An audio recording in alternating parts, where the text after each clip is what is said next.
Our lives are laid out on a road of bumps, turns, struggles, and more. How do we respond? How do we endure adversity for learning and growth? I'm Aubrey Johnson, and we'll explore these questions and more on the Road to Rediscovery.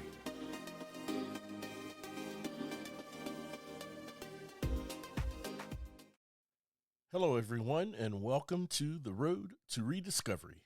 I'm your host, Aubrey Johnson, and the Road to Rediscovery is about reflecting on life lessons for learning and growth, and of course, uplift others who are struggling. Now, before we get started, I hope you've all had a wonderful, restful, and enjoyable holiday season, and I want to wish you a happy, healthy, prosperous new year.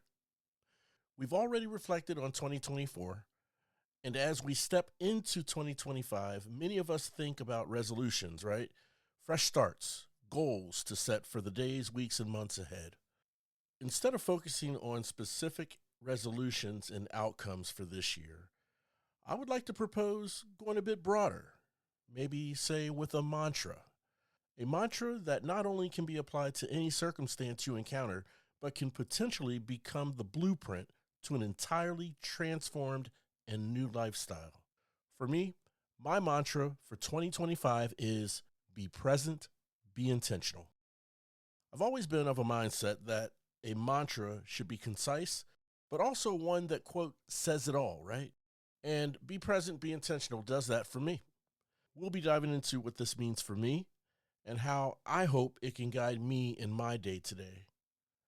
I'll share examples of my interpretations of being present and being intentional. So let's get started. What does it mean to be present?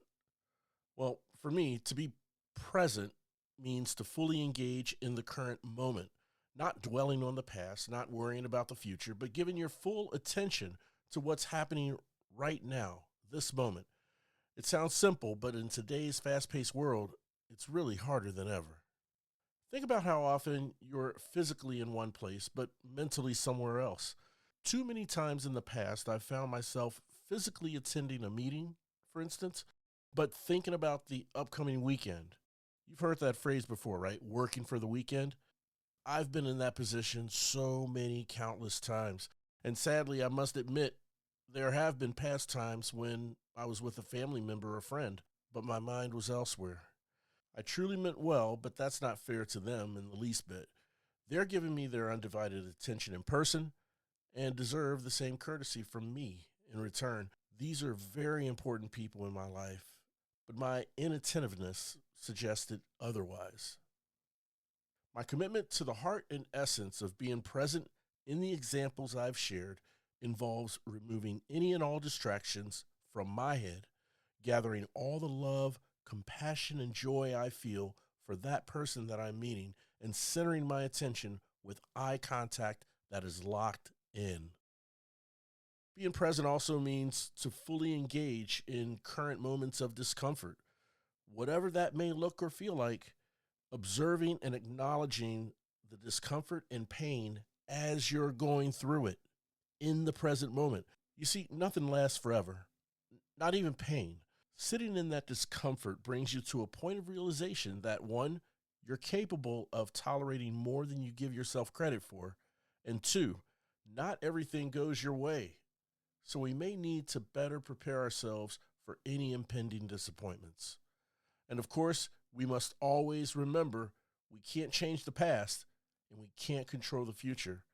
So immerse yourself in the present and be there mentally and physically for the people who matter in your world. And I want to do this for the people who matter in my world. Now let's talk about being intentional. In my view, to be intentional is to act with purpose and clarity. It's about having unwavering decisiveness to do whatever it is you set out to do. It's also following through on a promise you've made to yourself or to someone else. Think about it. Why would you tell your friends you're going to take up pickleball, for instance, if you don't seek out to learn the sport or join a pickleball club? When you're intentional, you're aligning your actions with what you say you'll do. Basically, walking the walk. You've heard that term before, right? Think about how you start your day once you walk out the door. Are you aimlessly wandering from place to place with no action plan? Or do you have a written or mental list of things you intend to do for that day? Living with intention sets the roadmap for your day and causes you to move with purpose. Now, let's take this to the next level and talk about how it can apply to relationships. If you make the decision to grow closer to family and having recurring date nights with your partner, your plan to carry out that intention may look like scheduling regular check ins and maybe having a list of creative date night options. Being intentional also means to be protective. Life happens, right? And we can almost certainly count on some unexpected event landing smack dab in the middle of our plans. If possible, be intentional and protect those date night plans from being interrupted.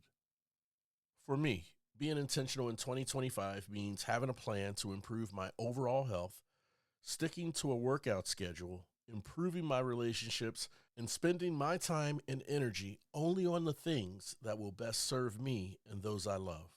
It also means protecting these and not letting anything unforeseen knock me from my path. So we discussed being present. We discussed being intentional. Why combine these two ideas into one mantra?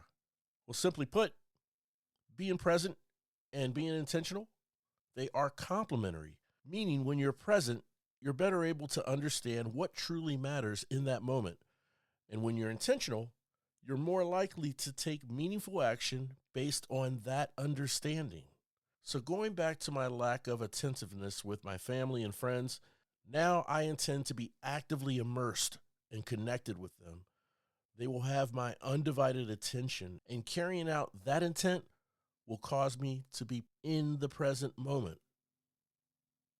This mantra reminds us that life isn't just about checking boxes or rushing from one thing to the next, but it reminds us the importance of having an immersed experience that is in the present moment and the importance of making the conscious decision to protect and carry through what you intend to do. Okay, so I shared what being present and being intentional means to me. So if you don't mind, I'd love to offer the following suggestions on how to incorporate this into your life. Completely optional, and there is no obligation. Number one, start small. You don't have to overhaul your entire routine and your entire lifestyle. Just start with one small action, like, say, turning off your phone during meals or setting a daily intention in the morning. Number two, reflect daily. Take a few minutes at the end of each day to reflect. Just ask yourself, was I present today? Did I act with intention? Did I protect my intentions when something tried to get in the way? Celebrate your wins and think about areas for improvement. Number three, practice gratitude. Gratitude is a powerful way to stay present and intentional. Take time to appreciate the people, experiences, and opportunities in your life. And trust me when I say having complete, heartfelt gratitude will absolutely catapult your ability to be present. Trust me, it truly, truly will. And number four, be patient. Change takes time. You might not get it perfect every day, and that's okay, but the important thing is to keep trying. Well, there you have it.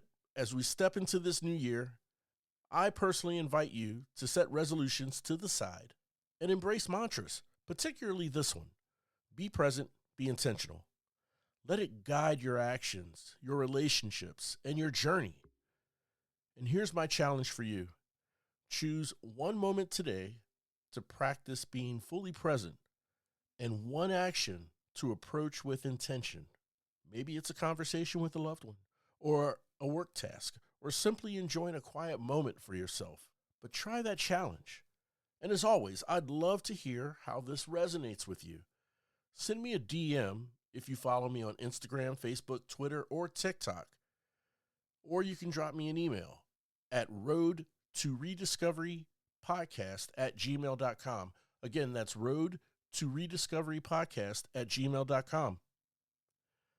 Thank you so much for tuning in and listening. Please know that when dealing with life's struggles, you're never alone, and there's always hope. I humbly ask that you share this show with someone you know someone you love who needs inspiration and support. We're all roadies on this journey of life, and it sure feels good having you on the road with me. Thanks again for listening. We'll chat again soon.